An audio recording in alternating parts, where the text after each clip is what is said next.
El tipo salió de mi casa con la cremallera aún medio bajada. Ni siquiera me miró. Pasó por delante de mí como si fuera un perchero, como si yo no fuera el marido de la mujer con la que acababa de acostarse. Y lo peor de todo no fue el momento en sí, sino la naturalidad con la que lo hizo. Ni prisa, ni culpa, ni vergüenza. Yo acababa de llegar del supermercado. Era sábado por la tarde y había aprovechado que Laura decía estar agotada para salir a comprar algo de carne y unas cervezas. Pensaba sorprenderla con una cena en la terraza. Incluso me tomé el detalle de pasar por la floristería y cogerle un ramito de lavanda, porque sé que le encanta. ¡Qué ridículo! Volví a casa, abrí la puerta con una sola mano, la otra llevaba la bolsa con el hielo, y ahí lo vi. A él. Un desconocido saliendo del pasillo que lleva al dormitorio. Camiseta en la mano, pelo sudado, cara de satisfacción. Yo me quedé parado, helado, con el sonido de la calle colándose por la puerta entreabierta. No dije nada. Él tampoco. Solo se fue. ¿Y Laura? Laura salió 3 segundos después, en albornoz. Se quedó blanca. Pensé que ibas a tardar más, me dijo. Así empezó todo. Con esa frase. Ni una lágrima, ni un perdón. Solo esa frase estúpida. Y con eso, se rompió algo que llevaba 12 años aguantando a base de rutinas, cafés compartidos y cenas silenciosas. Ese sábado fue el principio del fin, aunque yo no lo sabía del todo todavía. Porque lo peor, créeme, aún no había llegado. Después de que ese imbécil saliera por la puerta, no pasó nada durante varios segundos. Laura se quedó ahí, con el albornoz apretado contra el cuerpo, como si eso bastara para ocultar lo que acababa de hacer. Yo no dije nada. Dejé las bolsas en la encimera y me quedé de pie, sin saber qué hacer con las manos. El hielo ya empezaba a derretirse, pero en ese momento no me importaba. Ella intentó sonreír, pero no le salió. Se le notaba la tensión en la cara, como si estuviera esperando que yo gritara, rompiera algo, hiciera el papel del marido traicionado. Pero no. No le di ese espectáculo. Solo le pregunté si había sido la primera vez, y me respondió con una pausa larga, como si estuviera calculando la respuesta. No, dijo, bajando la mirada. No dijo cuántas veces, no dio detalles. Solo eso. No. Me fui a dormir al sofá sin decirle nada más. Durante la noche no pude pegar ojo. Me quedé tumbado mirando el techo, escuchando los ruidos del edificio, cada portazo, cada paso del vecino de arriba, todo menos su respiración desde la habitación. En algún momento de la madrugada, escuché que abría la puerta del dormitorio y caminaba hacia mí, pero no me giré. No tenía nada que decirle. Ella tampoco insistió. Se quedó unos segundos y volvió a encerrarse. Al día siguiente se despertó antes que yo y se fue, dejó una nota en la mesa de la cocina que decía necesito pensar, como si eso arreglara algo. Me pasé ese domingo solo, comiendo cualquier cosa que encontré en la nevera, revisando mentalmente cada detalle de los últimos meses, tratando de ver qué tan ciego había estado, cuántas veces me había tragado alguna excusa porque simplemente me venía bien creerla. No hice llamadas. No le conté nada a nadie. Ni a mi hermano, ni a mis amigos, ni siquiera a mi madre, que siempre había tenido una sospecha absurda sobre Laura, pero que se guardaba para sí porque nunca quise escucharla. Me encerré en casa, abrí una cerveza detrás de otra, sin ganas de emborracharme, solo por tener algo que hacer con las manos.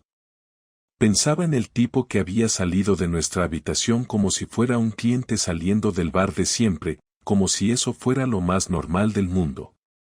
Me preguntaba si lo conocía, si había estado alguna vez en esta casa, si me había dado la mano en algún cumpleaños. Me jodía no haberle dicho nada, pero más me jodía la idea de que él pensara que yo era un pelele, un tipo débil que acepta ese tipo de humillación sin levantar la voz. El lunes, Laura volvió como si nada. Entró con las llaves, se quitó los zapatos, y lo primero que dijo fue: ¿has comido? No respondí.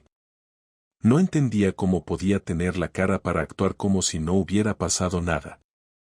Se sentó frente a mí en el sofá, bajó el volumen del televisor y me miró.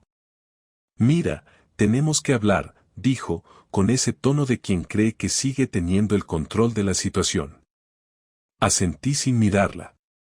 Ella respiró hondo y empezó a hablar, como si hubiera ensayado el discurso durante todo el fin de semana. Esto no es algo que haya planeado, dijo. Simplemente pasó.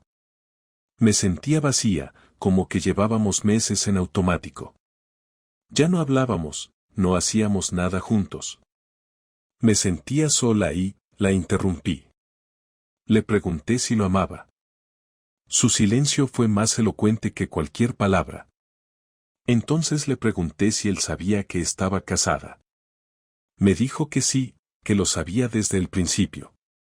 ¿Y a él le da igual acostarse con una mujer casada?, pregunté. Ella se encogió de hombros, como si esa parte no le importara. Él no me juzga, dijo. Él me escucha. No supe qué hacer con esa frase. Me dolió más que cualquier otra cosa. Yo, que me había tragado años de sus historias del trabajo, de sus peleas con su madre, de sus inseguridades físicas que siempre intenté suavizar con cumplidos sinceros, ahora escuchaba que otro la escuchaba mejor. Me entraron ganas de reír, pero no lo hice. Le pregunté si pensaba seguir viéndolo. Tardó más en responder esa pregunta que la anterior. Al final dijo que no lo sabía, que no podía prometerme nada. Me levanté del sofá sin decir nada, fui al baño y me encerré ahí por casi una hora, simplemente sentado en el borde de la bañera, sin hacer nada, solo tratando de entender cómo habíamos llegado hasta ahí. Cuando salí, ella ya se había metido en la cama. ¿Dormía como si nada, o fingía dormir? No lo sé. Me metí en el despacho y pasé la noche revisando nuestras cuentas bancarias, buscando recibos, movimientos, pagos en restaurantes, billetes de tren, lo que fuera. Quería entender hasta qué punto había sido cómplice sin saberlo, si había financiado sus escapadas.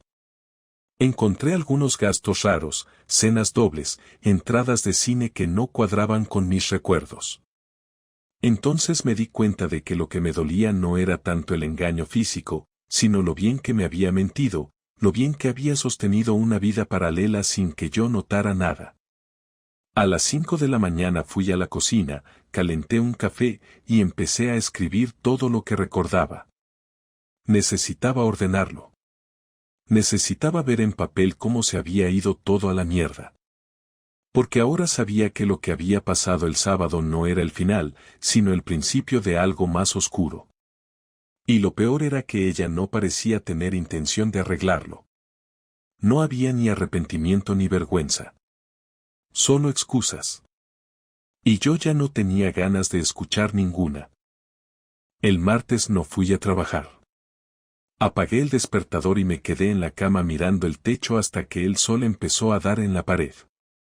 No tenía energía para fingir que todo iba bien, ni ganas de pasar 8 horas respondiendo correos mientras fingía que nada pasaba en mi casa.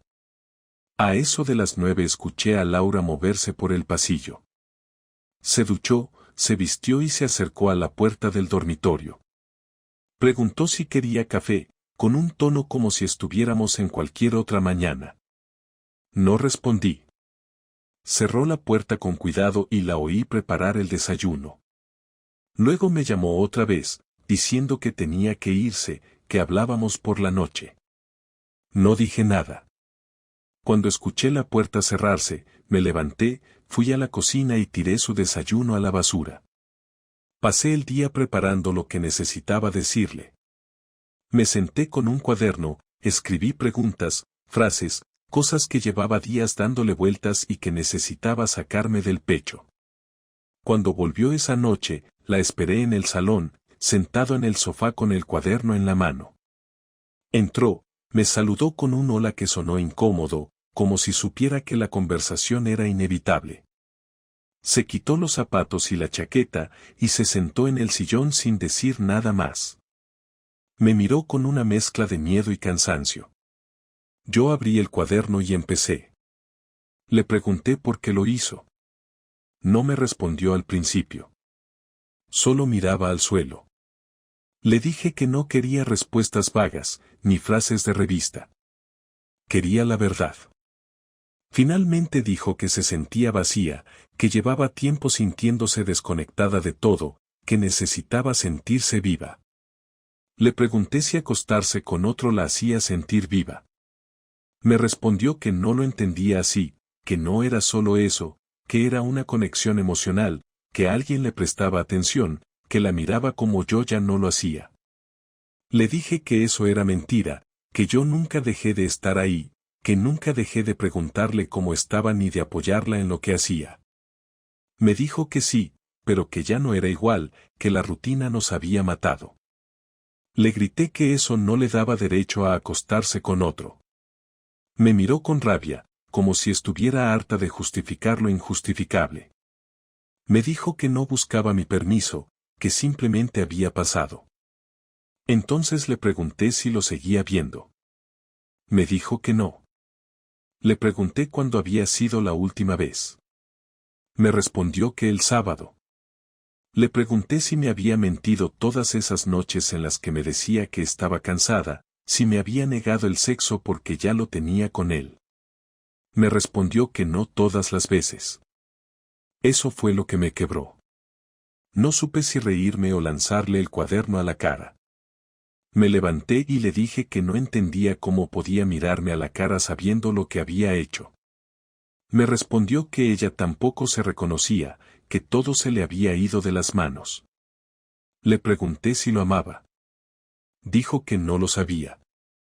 Le pregunté si alguna vez pensó en dejarme. Me dijo que sí, pero que no se atrevía, que teníamos una vida juntos, que no quería tirar todo por la borda. Le dije que ya lo había hecho, que ya lo había tirado todo cuando decidió abrir las piernas para otro. Me gritó que no era una puta, que no tenía derecho a hablarle así. Le dije que no sabía cómo llamarlo entonces. Me respondió que no era tan simple, que no era solo sexo. Le dije que me daba igual lo que fuera, que el resultado era el mismo, me había traicionado y lo había hecho en mi propia casa. Entonces se levantó y me dijo que si no estaba dispuesto a escuchar, no tenía sentido hablar. Le dije que sí, que tenía razón, que no quería escuchar más nada, que ya había escuchado suficiente. Le dije que a partir de ese momento dormía en la habitación de invitados y que íbamos a vivir como compañeros de piso hasta que resolviéramos qué hacer con el piso y con nuestra vida. Me miró con una mezcla de orgullo herido y tristeza. Preguntó si eso era todo. Le respondí que sí, que por ahora eso era todo, que si quería seguir viéndose con su amante, que lo hiciera, pero que no pensara que yo iba a seguir aguantando esa farsa. Esa noche no nos dirigimos más la palabra. Ella se metió en la cama, yo me quedé en el sofá con el cuaderno en la mano, leyendo las preguntas que ya no necesitaban respuesta. Ya no quería entenderla, ya no quería saber por qué, ya no quería rescatar nada. Solo quería distancia, aire, algo que me hiciera sentir que todavía era dueño de algo. Al menos de mí mismo. Dormí mal. Soñé con él. No con su cara, porque no la conocía, pero sí con su presencia. Lo veía entrando a la casa, comiendo en mi mesa, usando mis toallas, follando con mi mujer en mi cama. Me desperté con el corazón acelerado y la mandíbula apretada. Era solo un sueño, pero todo lo demás era real. Y eso era lo peor de todo. Pasaron 3 días sin que nos cruzáramos más que para lo estrictamente necesario. Ella salía temprano, volvía tarde, y cuando lo hacía, se encerraba en el dormitorio. Yo ocupé la habitación de invitados, donde apenas cabía una cama individual y una silla. El ambiente en casa era tan tenso que hasta los vecinos del tercero dejaron de saludarnos.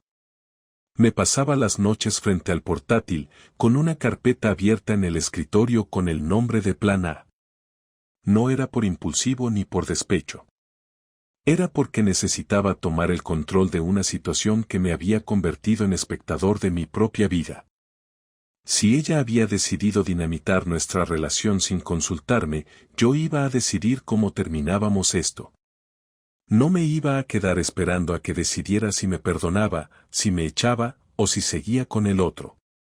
El viernes salí a tomar algo con Rubén, un colega del trabajo que no sabía nada de lo que estaba pasando. Lo escuché hablar durante 20 minutos sobre su novia nueva, una chica que conoció en el gimnasio y que era diferente a todas las demás.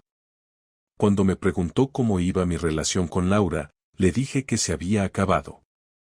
Me miró sorprendido, pero no preguntó demasiado. Solo dijo que si necesitaba un sofá donde dormir, que avisara. Me sirvió más de lo que pensaba, porque al día siguiente, sin decirle nada, pasé por su casa y le dejé un juego de llaves. Le dije que necesitaba un favor para la semana siguiente, que luego le explicaría. Esa misma noche, revisé la copia de seguridad de las cámaras que instalé hace tiempo en casa, cuando unos chavales intentaron forzar la cerradura del trastero. Había quitado el acceso a Laura hace meses, porque le parecía una invasión de la privacidad. Ahora, esa decisión se volvió útil. Las cámaras no grababan dentro del dormitorio, pero sí en el salón, la entrada y el pasillo. No necesitaba ver más. Bastaba con revisar los horarios, las idas y venidas, y anotar patrones. Ella no sabía que yo podía ver cuando había alguien en casa. El sábado por la mañana, cuando Laura se fue a la peluquería, abrí su armario y revisé su ropa interior. No por morbo, sino por confirmar una teoría, varias piezas que llevaban semanas sin usarse estaban ahora en el cesto de la ropa sucia. Ropa que no se había puesto para mí en mucho tiempo. El domingo por la tarde, cuando dijo que salía a correr, no volvió hasta 2 horas después y traía el pelo aún húmedo, pero sin olor a sudor. La mentira ya no era el problema. Era la descarada tranquilidad con la que creía que podía seguir haciéndolo sin consecuencias. El lunes llamé a un abogado. Le pedí una cita urgente y al día siguiente me recibió. Le conté todo sin decorarlo. Me dijo que necesitaba pruebas claras y quería que el tema de la infidelidad pesara en la separación de bienes. Le pregunté si grabar en casa era válido. Me dijo que sí, siempre que fuera en zonas comunes. Le llevé los clips de video del sábado anterior, donde se ve a un tipo entrando a las 3 de la tarde y saliendo 2 horas después, con la camisa mal abrochada. El abogado sonrió, tomó nota y me explicó los siguientes pasos. Mientras tanto, yo tenía otro plan en mente. Algo menos legal, pero mucho más satisfactorio. El miércoles, le dije a Laura que el sábado me iría a pasar la noche fuera, que había quedado con unos amigos para ver el partido. Asintió sin preguntar nada. Esa misma noche, le escribí a Rubén y le pedí que activara las cámaras de su casa, que iba a dejarle algo en su salón. Al día siguiente, empaqué algunas cosas, pasé por casa de Rubén y dejé una caja con varias fotos impresas. Las fotos las había sacado de su perfil de redes sociales, de nuestras vacaciones, de momentos importantes. Todas tenían algo en común, en cada una, yo aparecía con ella. Sonrientes, felices, construyendo una vida que ahora era basura. Pegadas en la parte trasera de cada foto, había una hoja con una lista de fechas, horas, lugares. Todo lo que había averiguado de sus encuentros con el otro. Cuando terminé, cerré la caja, la cubrí con papel de regalo y pegué una nota encima, para cuando se acabe la diversión. El sábado por la tarde, salí de casa con una mochila y le di un beso en la mejilla, como si aún fuéramos pareja. Ella sonrió, como si ya hubiera olvidado todo. Me fui directo al coche, esperé 5 minutos en la esquina, y volví caminando a la parte trasera del edificio. Subí por la escalera de servicio, me metí por la ventana del baño que siempre deja mal cerrada y me senté en la cocina a esperar. No pasó ni media hora cuando escuché la cerradura. Era él. Reconocí su voz. Entraron riéndose, con bolsas de comida. No les dije nada. Me levanté y caminé hasta el salón. Laura me vio primero. Se le cayó el móvil al suelo. El tipo tardó unos segundos en darse cuenta. Yo no dije una palabra. Solo le tiré la caja a sus pies. Diviértete con tus recuerdos, dije. Me di la vuelta y me fui. No miré atrás. No me interesaba ver su reacción. Lo importante ya estaba hecho. No volví a casa hasta el lunes por la tarde. Me quedé en casa de Rubén, quien ya lo sabía todo porque se lo conté la misma noche del sábado, justo después de dejar la caja frente a Laura y su amante. Él me dijo que nunca me había visto tan calmado y a la vez tan jodido por dentro. No dormí bien esa noche, ni la siguiente. Me despertaba varias veces con la imagen de su cara al verme aparecer en el salón, no por miedo, ni por rabia, sino por esa expresión exacta de quien sabe que se acabó el juego. No me escribió en ningún momento. No llamó. No dejó ningún mensaje. Yo tampoco lo hice. Por primera vez en semanas, tenía el control completo de lo que venía después y no pensaba desperdiciarlo buscando explicaciones que ya no necesitaba. Cuando crucé la puerta del piso el lunes, el ambiente olía raro, como si hubiera estado todo el fin de semana ventilando, como si tratara de borrar cualquier rastro de lo que pasó. Ella estaba en la cocina, de espaldas, y cuando me oyó entrar, se quedó inmóvil. No dijo nada al principio, solo se giró lentamente, sin mostrar sorpresa. Yo dejé la mochila en el suelo, fui al salón y me senté en el sofá. Me miró desde la entrada con los brazos cruzados. Estaba vestida con ropa de estar por casa, sin maquillaje, con el pelo recogido de cualquier manera. Caminó hasta el sillón frente a mí y se sentó también. No hablábamos desde hacía 5 días, pero en su cara se notaba que había estado llorando. Yo no tenía intención de consolarla. ¿Quieres que hablemos?, preguntó ella, sin levantar la voz. Sí. Pero esta vez no quiero justificaciones. Solo la verdad, le respondí, sin apartar la mirada. Se pasó una mano por la cara y respiró hondo. Luego bajó la cabeza y empezó. No lo planeé. Fue una tontería que se convirtió en costumbre. Al principio era solo hablar, necesitaba hablar con alguien que me viera distinta. Después fue todo lo demás. Me arrepiento, Álvaro. No por lo que pasó el sábado. Me arrepiento desde mucho antes, pero no sabía cómo frenar. Me metí en algo que no sabía manejar. Lo jodí todo. ¿Cuánto tiempo duró? 6 meses. Más o menos. ¿Fue el único? Sí. ¿Lo sigues viendo?, negó con la cabeza. Se quedó mirando al suelo mientras sus dedos jugaban con el cordón de su pantalón. Le pregunté si pensaba seguir aquí o si ya había tomado alguna decisión. Me dijo que no sabía, que no había dormido desde el sábado, que tenía miedo de lo que iba a pasar ahora. Le dije que yo ya lo había decidido. Que no quería seguir, que no podía dormir en la misma casa sabiendo que ella había traído a alguien aquí mientras yo preparaba la cena o hacía la compra como un idiota. Que no iba a vivir cada día preguntándome si me decía la verdad o si solo esperaba el próximo momento para mentirme otra vez. No voy a rogarte que me perdones, dijo, levantando la mirada por fin. Lo que hice no tiene arreglo, y tú no mereces cargar con eso. Solo quiero que sepas que no lo hice porque ya no te quisiera.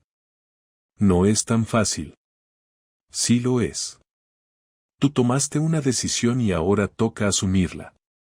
Lo que yo sentía ya no importa. Lo que tú sentías tampoco. Lo mataste con tus actos. No quiero que me expliques nada más. Quiero que lo resolvamos como adultos y sin drama. Me quedaré con el piso. Tú puedes irte cuando quieras. Hablaré con el abogado para repartir las cuentas y cerrar el tema lo antes posible.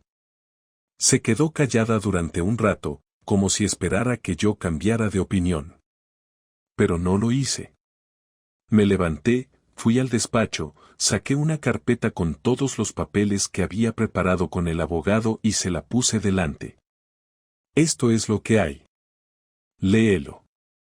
Si estás de acuerdo, firmamos. Si no, se lo paso al juez y que lo decida él. ¿Y si me voy mañana? Mejor. ¿Y si me quiero quedar esta noche? Haz lo que quieras, pero no vuelvas a hablarme como si nada hubiera pasado. ¿No te duele? No te imaginas cuánto. Pero ya no se trata de dolor. Se trata de respeto. Y eso lo perdiste el día que decidiste abrir la puerta para que él entrara. Se levantó, recogió la carpeta y se fue al dormitorio sin decir nada más. Esa fue la última conversación real que tuvimos. A la mañana siguiente ya no estaba. Solo dejó sus llaves en la mesa, una nota con 2 líneas y sus cosas sacadas del armario. No la leí. La rompí y la tiré. Cerré la puerta con llave y me senté otra vez en el sofá, sabiendo que el silencio que quedaba era mucho más soportable que el que había antes.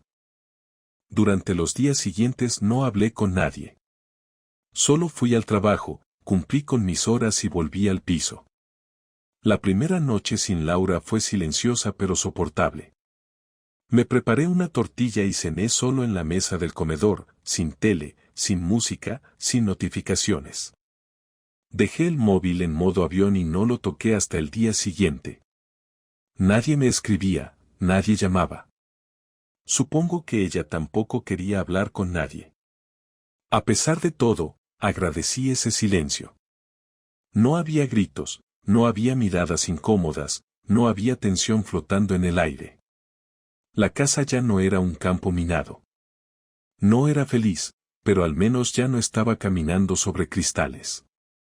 El abogado me llamó el jueves por la mañana para decirme que Laura había firmado los papeles sin hacer ningún cambio.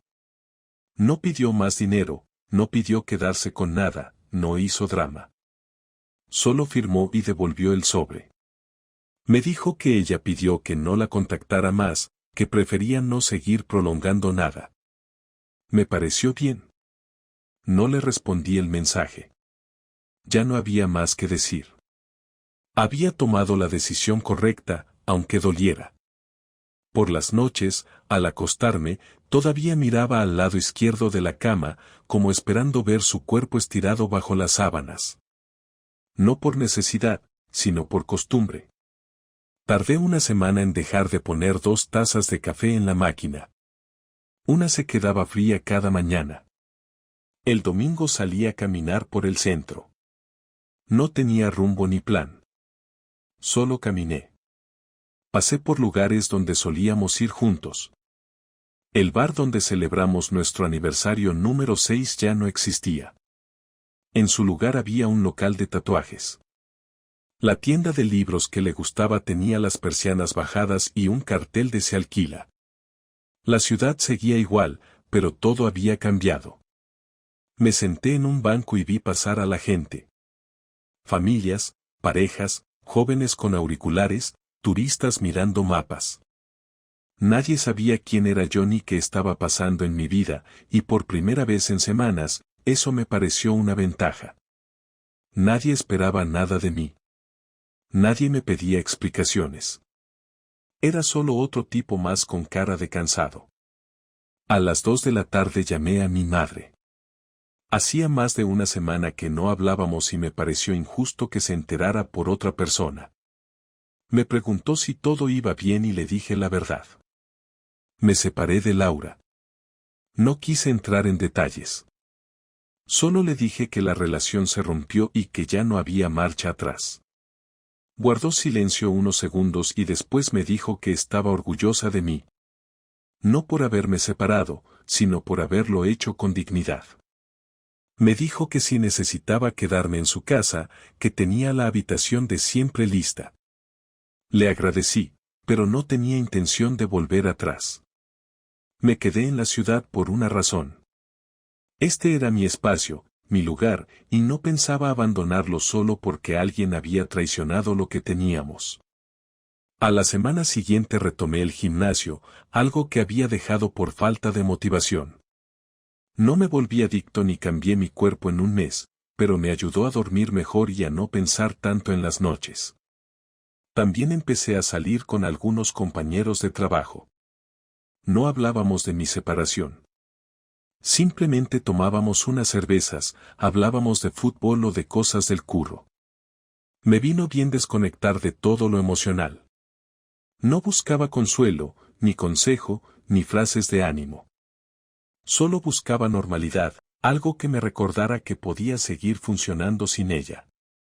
Un mes después recibí una llamada de un número desconocido. Era él. El tipo con el que se había acostado Laura.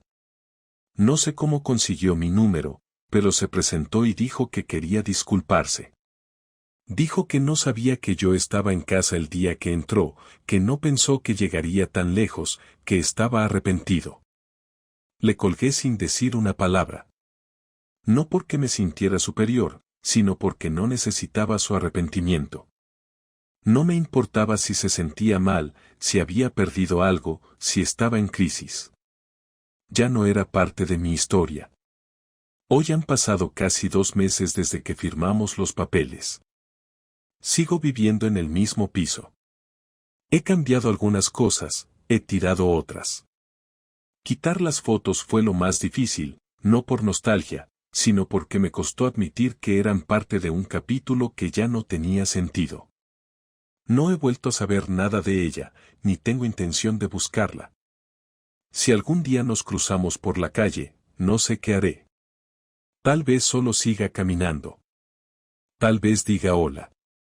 No lo sé. No me obsesiona. He aprendido que no siempre hay que entender por qué alguien hace lo que hace. A veces no hay razones claras, ni lógica, ni señales que uno pueda seguir para evitar el golpe. A veces, simplemente te toca. Y lo único que puedes hacer es no quedarte en el suelo. No he salido más fuerte, ni más sabio, ni más preparado para la vida. Solo he salido con menos ilusiones y más claridad. Lo que venga ahora dependerá solo de mí. Y eso, por raro que suene, me da cierta paz.